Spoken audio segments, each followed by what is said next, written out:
एकीकडे देवा भाऊ म्हणून जवळपास 100 कोटी रुपयाच्या जाहिराती द्यायच्या. कोणती साइन पोस्ट कंपनी 100 कोटीच्या जाहिराती दिल्या. राऊत साहेब, तुमच्यावर फक्त 15 लाख रुपयाचा आरोप टाकून तुम्हाला जेलमध्ये टाकलं. 100 कोटी रुपयाच्या जाहिराती दिल्या. कोणी दिल्या? बेनामी मालमत्ता, बेनामी नावानं दिली गेली 100 कोटीचं जाहिराती. बांध्यापासून चांद्यापर्यंत सगळ्या ठिकाणी देवा भाऊ जाहिराती लागल्या. देवा भाऊच्या या बहिणी आज विधवा होतात, परंतु या भावाला याची चिंता नाही बांधवांनो. म्हणून अशा पद्धतीने सगळी स्थिती आहे. आज या सगळ्या स्थितीमध्ये देवा भाऊ सारखे मुख्यमंत्री प्रचंड प्रमाणात जाहिराती देतात. एक मंत्री या राज्यामध्ये छोट्याच्या नातवाला घेण्यासाठी 80-80 लाख रुपयाची कार घेतात.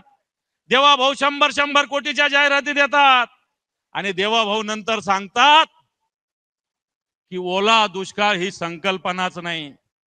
देवा भाऊचं हे पत्र आहे. काल उद्धवजी ठाकरे साहेबांनी सुद्धा दाखवलं. हे पत्र आहे देवा भाऊचं.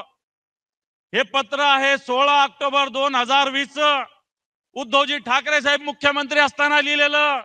आणि त्यांनी लिहिलेलं आहे, परतीच्या पावसाने जो पाऊस आला याच्या तातडीनं मदत करा, अशा पद्धतीचं पत्र लिहिलेलं आहे. बरंच लिहिलेलं आहे, मी वाचत नाही. परंतु जिल्ह्यात पूर्वीच्याच पंचनाम्यावर नुकसान भरपाई अजून मिळाली नाही. यांचे तर अजून पंचनामेच झालेले नाही.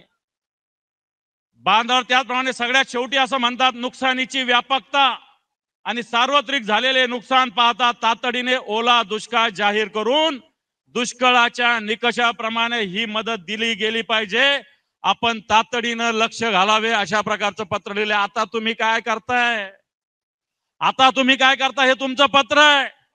5 वर्ष मुख्यमंत्री होते तुम्ही. 14 ते 19, 20 ला लिहिलेलं पत्र आहे. तुम्हाला माहिती नाही दुष्काळ ही संकल्पना, ओला दुष्काळ ही संकल्पना काय आहे?